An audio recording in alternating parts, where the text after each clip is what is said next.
PhD is here, and he is a biomedical researcher, and he is an author of a very amazing book that you should check out called The 10 Dimensions of Kabbalistic Biology, the Abridged Edition. And Dr. Michael came to a realization in his career that biology cannot be fully understood through visible data alone. Beneath observable science lies an invisible dimension of biological life, one that plays a critical role in shaping health, disease, and ecosystems, but it remains largely unexamined by traditional methods. We're here to question that reality. That's why the book exists. That's why we're having this conversation. So Dr. Michael Kosoy from the Center for Disease Control and Prevention, the CDC. He studied infectious diseases. He's here to educate us. So, Dr. Michael, how are you today?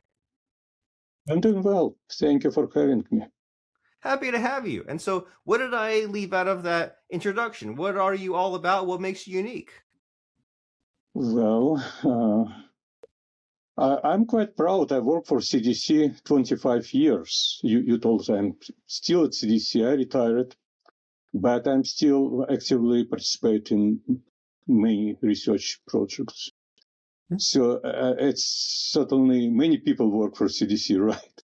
Sure. But you actually mentioned that it's to this realization of this idea, I came to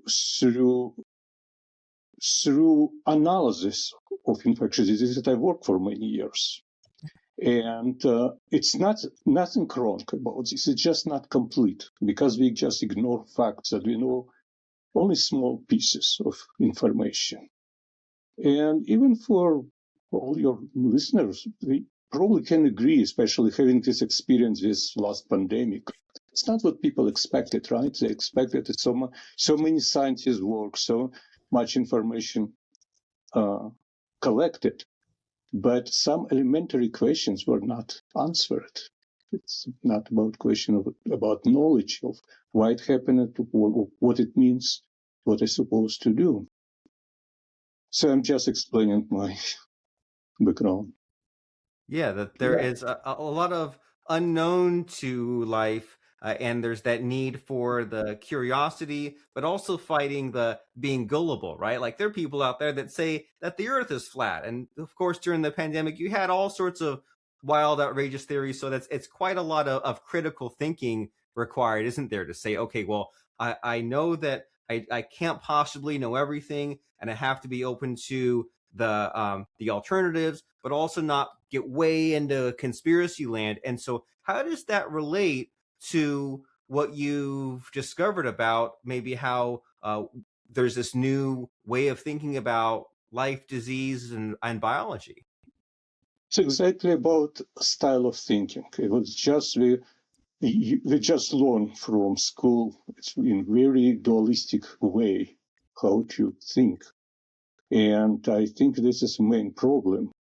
A time ago, when I worked for CDC, I wrote an article for journal Entropy. It was quite unusual choice for CDC scientists to send to such kind of journal. You know, entropy basically means uncertainty.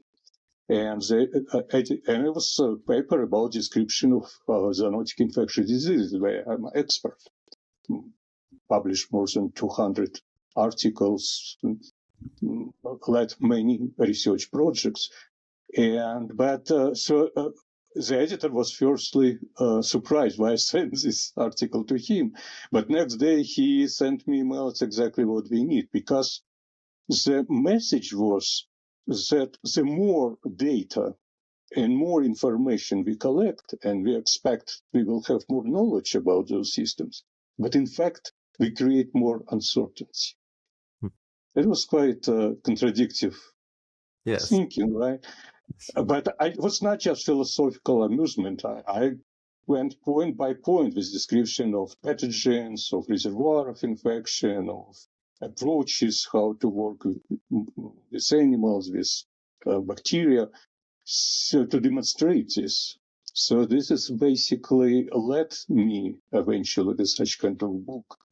And especially after the pandemic, I couldn't keep this in the table more.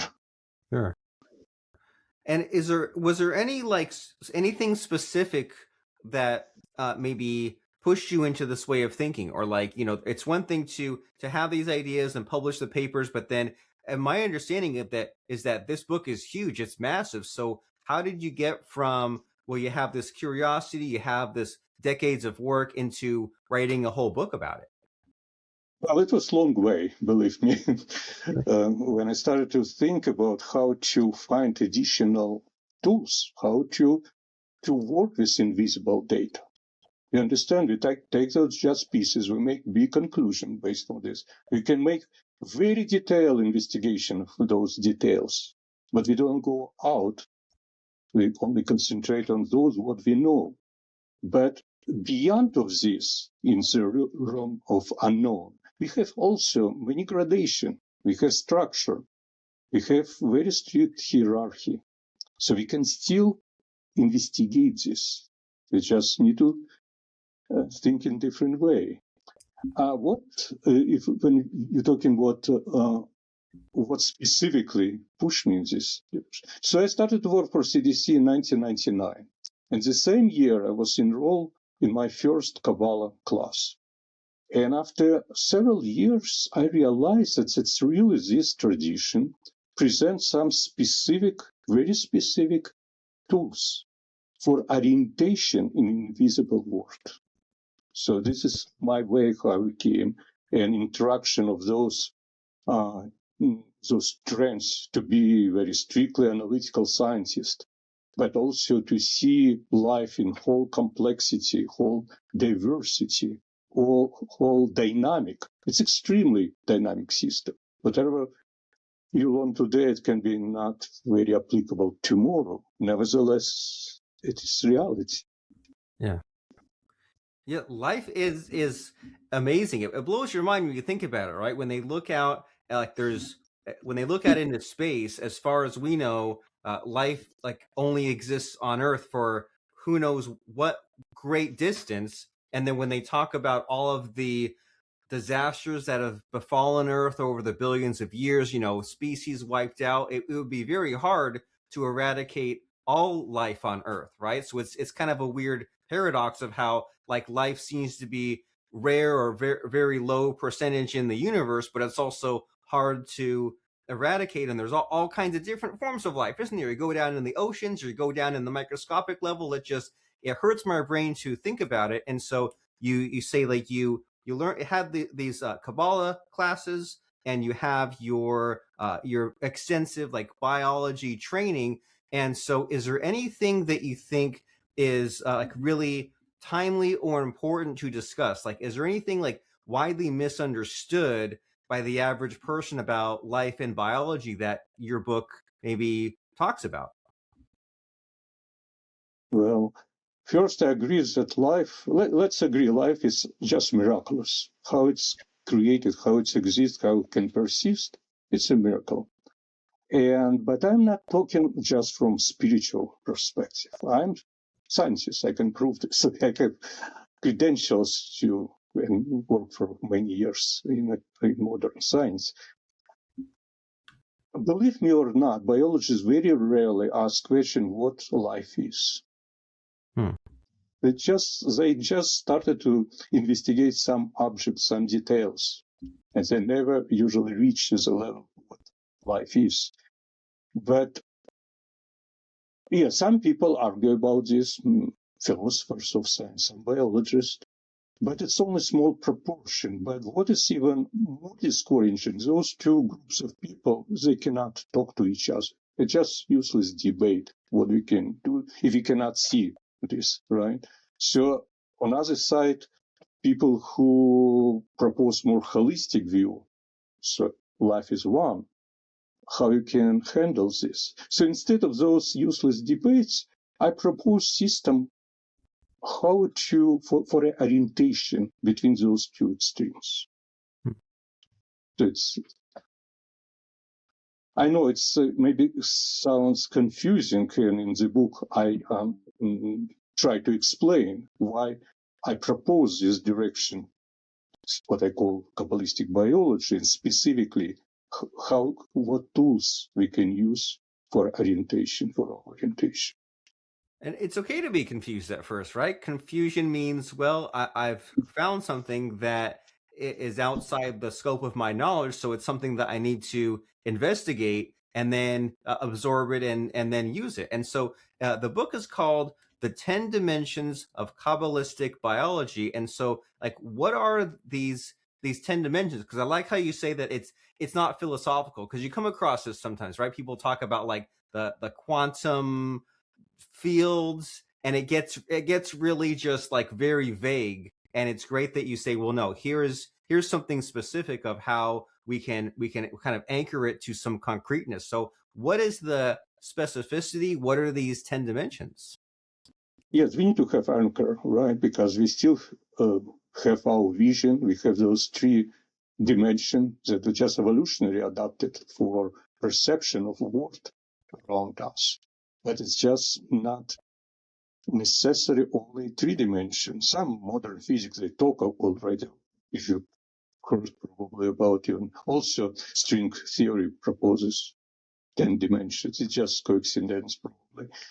But first, I wanted to introduce idea that you may have some additional dimensions. And you know what, when you're asking me what specifically pushed me in this direction, when I was still in school, I believe it's high school, probably, or middle high school, I read a book by Flatland. Have you heard about this book? No. So it's a small book, and it's really pushed me to think in this way. So it's about Flatland. It's flat world, right? 2 dimensions. So, yeah.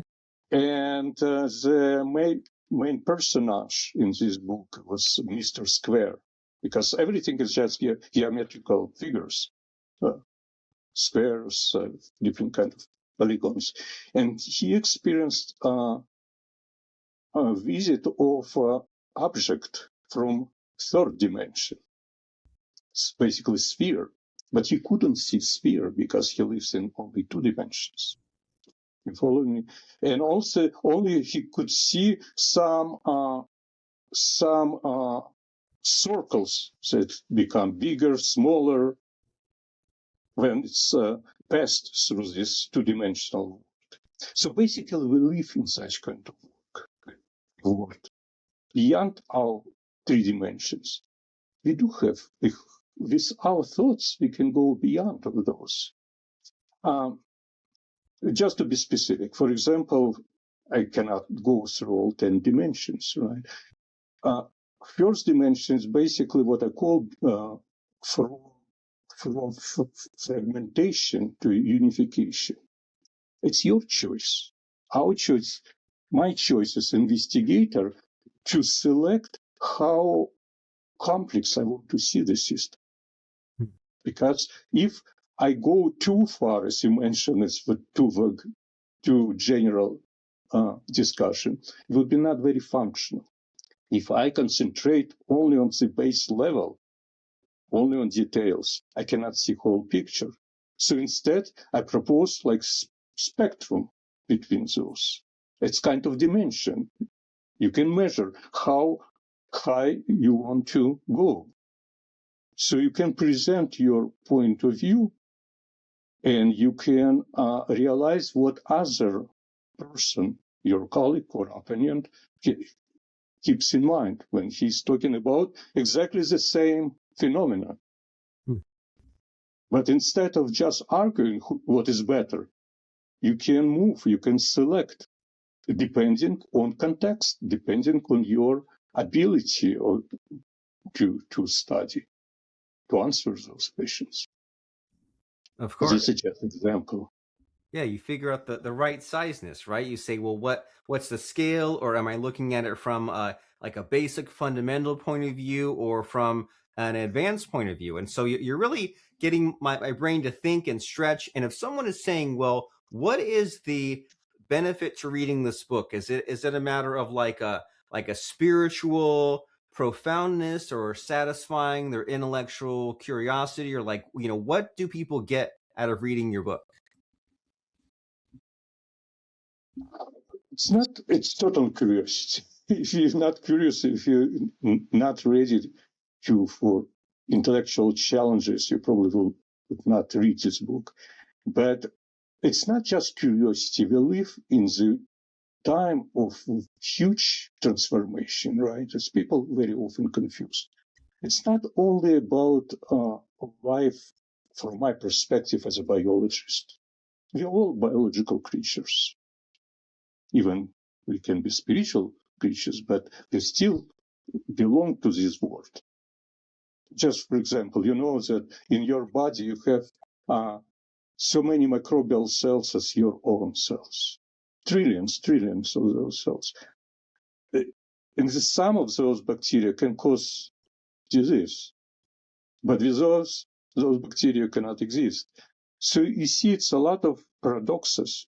But instead just concentrating on when you have evident epidemic and when you have problem with your microbiome because of overuse of antibiotics, there is huge area, right, which basically remain invisible. This is just an example, but we all hear such kind of biological world inside us and outside. We live in this world, and if we cannot ignore it. And all those changes, these pandemics, these ecological changes, and they're reflected in our social life. So it's not, my book's not designed only specifically for research biologists. It's for any person who feels that he needs to change his system of framework of viewing the world.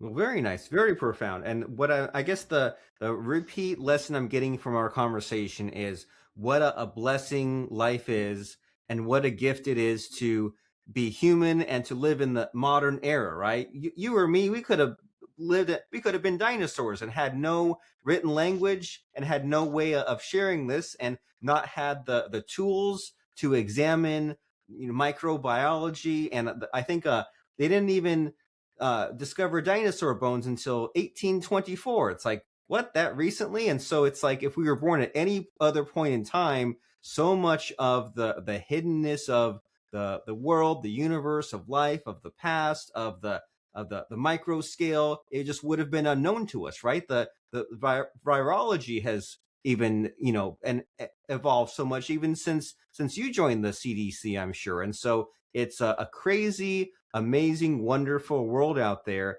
And we've been speaking about all kinds of very interesting issues. But in these final minutes of our conversation, I want to make sure we cover what's important to you. So in this discussion about the 10 dimensions of Kabbalistic biology, about life, about anything that's important to you, do you think there might be a missing question in our conversation that I should be asking you? I just don't know to ask you. You mostly ask about what motivation for me to write this book, and you mentioned some maybe miraculous aspects of life, but I want to repeat again, this is very practical toolbox. I use myself, and I can confirm that it can work.